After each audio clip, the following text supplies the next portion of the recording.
Hi friends, నా పేరు సంతోష్. నేను మీకు తెలుగులో కంప్యూటర్ నెట్వర్క్స్ గురించి, ఐపీ అడ్రస్ గురించి ఒక చాప్టర్ గురించి మీకు కంప్లీట్గా ఎక్స్ప్లెయిన్ చేస్తాను. వాటికి ముందుగా కొన్ని విషయాలు చెప్తాను. ఈ వీడియోలో మీకు 3 విషయాల గురించి చెప్తాను. కంప్యూటర్ నెట్వర్క్ ఎందుకు యూజ్ చేస్తారు, ఎలా యూజ్ చేస్తారు, హౌ అనేది మీకు కనబడతా ఉంది, వై అనేది ఎందుకు కనబడతా ఉంది. ఇంకోటి ఏంటంటే ఈ కంప్యూటర్ టాపిక్స్ ఏంటో చివరిలో మీకు చూపిస్తాను. ఫస్ట్ది ఎందుకు కంప్యూటర్ నెట్వర్క్స్ యూజ్ చేస్తారంటే కమ్యూనికేషన్ పర్పస్కి యూజ్ చేస్తారు. ఎందుకంటే ఇప్పుడు చూడండి, for example reducing money and time. ఓకేనా? ఎలా అంటే నేను ఒక ఇండియాలో ఉన్న వ్యక్తిని అనుకోండి, మా ఇంటి దగ్గర జరిగిన క్రిస్మస్ విషయాలన్నీ నా ఫ్రెండ్ అమెరికాలో ఉన్నాడు. ఆ వ్యక్తికి నేను చెప్పాలనుకుంటే నేను ఇండియా నుంచి 3 ఆప్షన్స్ నాకు ఉంటాయి. ఓకేనా? ఫస్ట్ మనకేం తెలిసి ఉండాలి, ఇతని యొక్క అడ్రస్ తెలిసి ఉండాలి. అవునా కదా? అలానే దీని విషయం గురించి మళ్ళీ మీకు చెప్తాను. అడ్రస్ ఖచ్చితంగా తెలిసి ఉండాలి. కానీ నేను అతని దగ్గరికి వెళ్ళాలంటే 3 విషయాలు నాకు అవసరం. 3 విషయాల్లో నేను వెళ్ళొచ్చు. ఒకటి, నేను ఇక్కడ నుంచి ఇండియా నుంచి ట్రావెల్ చేసుకుంటూ అతని దగ్గరికన్నా వెళ్ళాలి. లేకపోతే ఎవరన్నా వెళ్తూ ఉంటే అమెరికాకి, లేదా అదే పనిగా నేను ఒక వ్యక్తిని పంపించి ఈ విషయాన్ని గురించి అన్నా చెప్పాలి. లేదా మనకు పూర్వకాలంలో తెలుసు కదా, పావురాల ద్వారా కావచ్చు, ఒకవేళ ఇప్పుడున్న పోస్ట్ మ్యాన్ల ద్వారా కావచ్చు, పోస్ట్ చేయాలి. ఈ 3 సిచ్యువేషన్స్ నాకు ఖచ్చితంగా ఏదో ఒకటి యూజ్ చేసుకుని అతనితో కమ్యూనికేట్ కావాలి. ఓకేనా? నెట్వర్క్ అనేది లేకపోతే. కాబట్టి వీటి చూడండి, కమ్యూనికేషన్ అనేది జరుగుతుంది. వీటి వల్ల కూడా కమ్యూనికేషన్ అనేది కంప్యూటర్ నెట్వర్క్ వల్ల కూడా జరుగుతుంది. ఓకేనా? కానీ దీనికి ఉన్న డిఫరెన్స్ ఏంటంటే, ఈ సిఎస్సి మన గ్రూప్ వాళ్ళు కనుక్కున్న కంప్యూటర్ నెట్వర్కింగ్ వల్ల యూజ్ ఏంటంటే, మనీ కావచ్చు, టైం కానీ లెస్గా కన్జ్యూమ్ చేసుకోవచ్చు. కాబట్టి కంప్యూటర్ నెట్వర్క్స్ని యూజ్ చేస్తారు. అర్థమవుతుందా? అందుకే ఈ కంప్యూటర్ నెట్వర్క్ అనేది మళ్ళీ ఎక్స్ప్లెయిన్ చేస్తున్నాను. ఎందుకు యూజ్ చేస్తారంటే కమ్యూనికేషన్ పర్పస్కి. ఒకవేళ నేను నడుచుకుంటూ లేకపోతే ఎక్కడికి వెళ్ళినా కానీ, ఒకవేళ ఫ్లైట్లో వెళ్ళినా కూడా, వేట్లో వెళ్ళినా కూడా కొద్దిగా టైం కన్జ్యూమ్ అవుతుంది, మనీ కన్జ్యూమ్ అవుతుంది.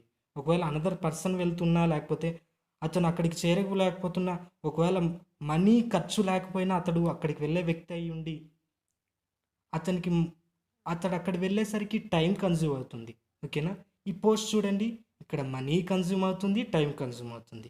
ఓకేనా? ఇక్కడ మనీ కన్జ్యూమ్ అవుతుంది, టైం ఎక్కువ కన్జ్యూమ్ అవుతుంది. ఇక్కడ మనీ అవసరం లేదు, కానీ టైం అనేది ఎక్కువ పడుతూ ఉంది. కాబట్టి ఈ మనీ టైంని తగ్గించడానికి కమ్యూనికేషన్ పర్పస్గా కంప్యూటర్ నెట్వర్క్స్ని యూజ్ చేస్తున్నాం. ఓకేనా కదా? ఇప్పటివరకు చూసాం కదా, ఎందుకు యూజ్ చేస్తామంటే కమ్యూనికేషన్ పర్పస్కి. మనీ టైంని తక్కువగా కన్జ్యూమ్ చేసుకొని వితిన్ ఫ్రాక్షన్ ఆఫ్ సెకండ్స్లో, మినిట్స్లో కంప్యూటర్ యూజ్ చేసుకొని నెట్వర్కింగ్ జరగటానికి ఎలా యూజ్ చేస్తామనేది మీకు కనపడుతుంది కదా అందరికీ. ఫ్రెండ్స్ చూడండి, ఎలా యూజ్ చేసుకోవాలి అనే దానికి ముందు దాంట్లో ఏం యూజ్ చేస్తారు, ఏం కావాలి, వాటికి రిక్వైర్మెంట్స్ ఏమిటనేవి మీకు చెప్తాను. ఓకేనా? దీంట్లో 4 యూజ్ చేస్తారు. ఓకేనా? కాంపోనెంట్స్. ఓకేనా? Personal area network, local area network, metropolitan area network, wide area network. బ్రీఫ్గా చెప్తాను. పర్సనల్ ఏరియా నెట్వర్క్ ఏంటంటే ఎగ్జాంపుల్ బ్లూటూత్ అన్నమాట, వైర్లెస్ అన్నమాట.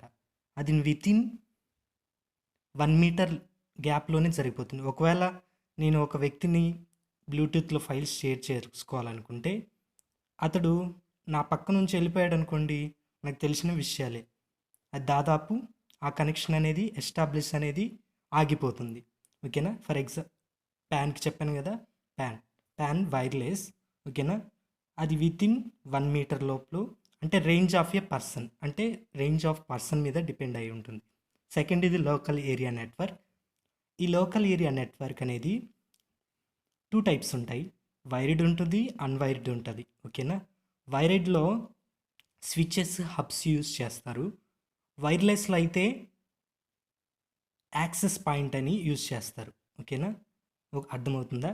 ఈ ల్యాన్ లోకల్ ఏరియా నెట్వర్క్ అనేది వితిన్ ఒక 1 మీటర్ కానీ 1 కిలోమీటర్ కానీ 100 మీటర్స్ కానీ ఉండొచ్చు. ఎగ్జాంపుల్ ఎక్కడ యూజ్ చేస్తామంటే మన క్యాంపస్లో కానీ, అంటే మనం ఎడ్యుకేషన్ ఇన్స్టిట్యూట్స్లో కానీ, ఒక కంపెనీలో కానీ మనకు తెలిసే ఉంటుంది. స్విచ్చెస్ యూజ్ చేసి మనకి ఆన్లైన్ చదివే వాళ్ళకైతే తెలుస్తూ ఉంటుంది. ల్యాప్టాప్లు ఉన్న వాళ్ళకైతే, ల్యాప్టాప్ ఫెసిలిటీ ఉన్న క్యాంపస్లో అయితే ల్యాన్ యూజ్ చేసి వాళ్ళకి ఏవైనా ఎగ్జామ్ ప్రొవైడ్ చేసేటప్పుడు వాటికి క్వశ్చన్ పేపర్లు పెట్టడం కానీ, వాటికి సంబంధించిన చూసెస్ గురించి కానీ, వాటి గురించి పెట్టడం కానీ, ఇవన్నీ మనం ల్యాన్ ద్వారా జరుగుతాయని మనకు తెలుసు.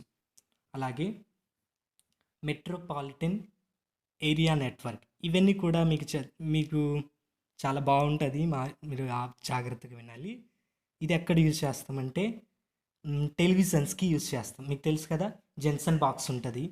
మనకి తెలుసు కదా, ఒక్కొక్క వీధిలో జెన్సన్ బాక్స్ ఉండేది అప్పుడు. ఇప్పుడైతే ఇంటికి ప్రతి ఒక్కరి ఇంటికి డెస్క్ బిగించుకున్నారు. అప్పటికి తెలుసు, పల్లెటూర్లలో చాలా బాగా ఫేమస్ ఇది. ఆ జంక్షన్ బాక్స్ నుంచి ప్రతి ఇంటికి వెళ్తూ ఉంటుంది. ఆ జంక్షన్ బాక్స్లన్నీ ఎక్కడ కనెక్ట్ అయ్యి ఉంటాయంటే ఊర్లో ఒకరింట్లో కనెక్ట్ అయ్యి ఉంటుంది. ఓకేనా, ఇవి ఎక్కడ యూజ్ చేస్తామంటే మెట్రోపాలిటన్ ఏరియా నెట్వర్క్. ఓకేనా, టెలివిజన్స్కి యూజ్ చేస్తూ ఉంటాం. వైడ్ ఏరియా నెట్వర్క్ దేనికి యూజ్ చేస్తామంటే మనము ఒకవేళ ఫైల్స్ కానీ, ఒకవేళ ఇమేజెస్ కానీ, వీడియోస్ కానీ షేర్ చేయాలనుకుంటే ఈ వైడ్ ఏరియా నెట్వర్క్ అనేది యూజ్ చేస్తాం. ఓకేనా, ఈ వైడ్ ఏరియా నెట్వర్క్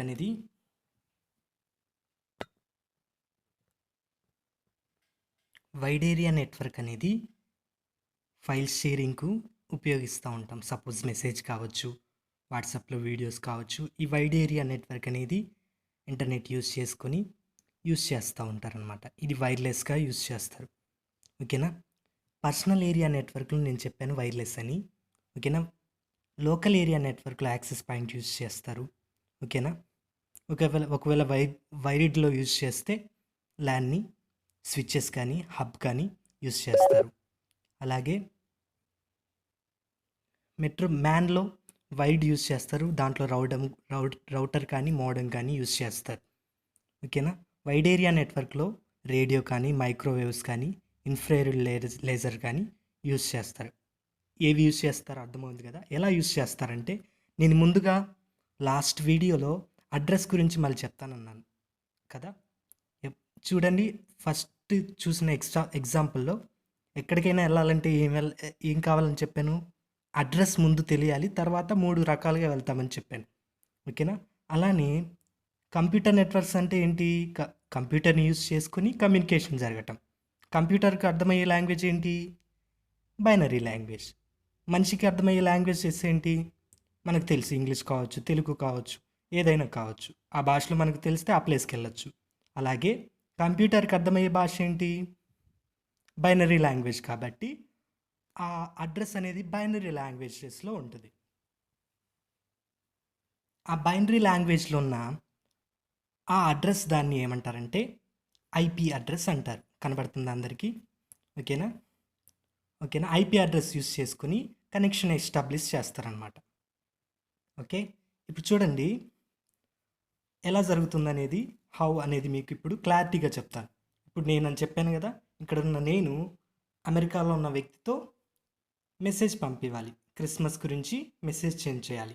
ఓకేనా, ఇప్పుడు ఏం జరగాలంటే అతను ఉన్న నెట్వర్క్ లేకి నేను వెళ్ళాలి. ఓకేనా, డెస్టినేషన్ నెట్వర్క్ అంటారు. ఓకేనా, సెకండ్ వన్, అతని హోస్ట్లో ఎన్నో హోస్ట్లు ఉంటాయి, ఎంతోమంది ఉంటారు. కానీ నేను డెస్టినేషన్ హోస్ట్లోకి వెళ్ళి, అలాగే అతని కంప్యూటర్లో ఎన్నో యాప్స్ ఉంటాయి. ఒకవేళ నేను ఫేస్బుక్లో, ట్విట్టర్లో, వాట్సాప్లో ఎక్కడ చాట్ చేయాలంటే అదనేది క్లారిఫికేషన్ ఎక్కడ అవ్వాలంటే డెస్టినేషన్ ప్రాసెస్కి రీచ్ అయ్యి అక్కడ డిస్ప్లే అవుతుంది డేటా. ఇప్పుడు అర్థమైంది కదా. కాబట్టి ఐపీ అడ్రస్ గురించి చెప్పాను.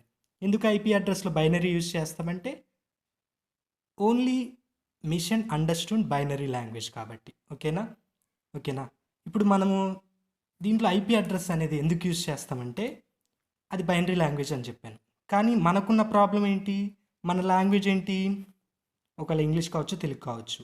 వాటిని బైనరీ కోడ్ని మనం ఎగ్జాంపుల్ ఇక్కడ చూడండి, మీకు డిస్ప్లేలో కనబడుతుంది. ఎగ్జాంపుల్ బైనరీ ఐపీ అడ్రస్ అనేది 32 బిట్స్ ఉంటుంది. ఇంత పెద్ద నెంబర్ని మనం గుర్తుపెట్టుకోవాలంటే చాలా కష్టం. ఓకేనా, కాబట్టి ఈ కంప్యూటర్ నెట్వర్క్స్ ఏం చేసిందంటే ఐఎస్పి ఇంటర్నెట్ సర్వీస్ ప్రొవైడర్ ఏం చేసిందంటే డొమైన్ నేమ్ సర్వర్ అనేది ప్రొవైడ్ చేసింది. అది ఎందుకు ఉపయోగపడుతుందంటే ఇప్పుడు ఈ ఐపీ అడ్రస్ ఉంది కదా, ఈ ఐపీ అడ్రస్కి నేమ్ ఫిక్స్ చేస్తుంది. సపోజ్ గూగుల్ అని ఉందనుకోండి, ఆ గూగుల్కి ఐపీ అడ్రస్ ఉంది, ఓకేనా. కానీ గూగుల్ ఐపీ అడ్రస్ మనం కొట్టలేం కదా, గుర్తుపెట్టుకొని ఎప్పుడు కావాలంటే అప్పుడు అందరికీ యూస్ చేసుకోలేరు కదా. కాబట్టి అందరికీ ప్రాపర్గా యూస్ చేసుకోవటానికి ఏం చేస్తారంటే ఈ ఇంటర్నెట్ సర్వీస్ ప్రొవైడర్ డిఎన్ఎస్ ద్వారా, ఒకవేళ నేను గూగుల్ అని టైప్ చేశాను అనుకోండి, గూగుల్లో ఒకవేళ యూట్యూబ్ అని టైప్ చేశాను అనుకోండి, అది రావాలంటే ఏం కావాలి, దాని ఐపీ అడ్రస్ తెలిసి ఉండాలి, ఓకేనా.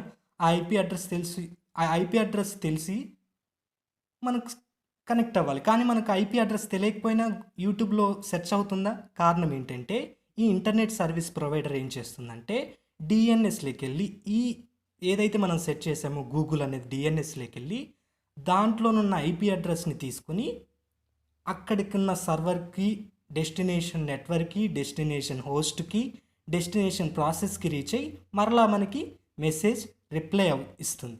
కాబట్టి ఇది అర్థమవుతుంది కదా ఐపీ అడ్రస్ ఎందుకు యూజ్ చేస్తాం, ఐపీ అడ్రస్లో ఇంటర్నెట్ సర్వీస్ ప్రొవైడర్ పాత్ర ఏంటి, అది ఎందుకు యూజ్ చేస్తాం అంటే మనకు తెలుసు కదా, ఇంత బైనరీ నెంబర్ గుర్తుపెట్టుకోవడానికి కష్టం. కాబట్టి ఇంటర్నెట్ సర్వీస్ ప్రొవైడర్ ఏం చేసిందంటే డిఎన్ఎస్ నేమ్స్ ప్రొవైడ్ చేసింది. ఈ ఐపీ అడ్రస్ సపోజ్ గూగుల్ అనుకోండి, ఈ గూగుల్ అని మనం సెట్ చేస్తే చాలు, ఈ ఐపీ అడ్రస్ మళ్ళీ టైప్ చేసి దాన్ని సెర్చ్ అవసరం లేదు. అర్థమైంది కదా. ఇప్పుడు ఈ ఐపీ అడ్రస్ 32 బిట్స్ అని చెప్పాను కదా, నేనేం చెప్పాను, దాన్ని రీచ్ కావాలంటే 3 ప్రాసెస్ అని చెప్పాను. ఒకటిది ఏంటి, డెస్టినేషన్ నెట్వర్క్, సెకండ్ది destination host, third part destination process, ఓకేనా. ఇప్పుడు ఈ ఐపీ అడ్రస్లోనే మనకు డెస్టినేషన్ నెట్వర్క్ కానీ డెస్టినేషన్ హోస్ట్ కానీ సంబంధించిన అడ్రస్ ఉంటుంది, ఓకేనా. చూడండి 8 బిట్స్, 32 బిట్స్లో 8 బిట్స్కి నెట్వర్క్ ఐడికి యూజ్ చేస్తాం, 24 బిట్స్ని హోస్ట్ ఐడికి యూజ్ చేస్తాం. కమింగ్ లెక్చర్ వీడియోస్లో first classification of IP address చెప్పి క్లాస్లెస్లో సబ్నెట్టింగ్ గురించి, వేరియబుల్ లెంత్ సబ్నెట్ మాస్కింగ్ గురించి చెప్తాను. Thank you for watching. Please support me and comment me if you like it. Thank you.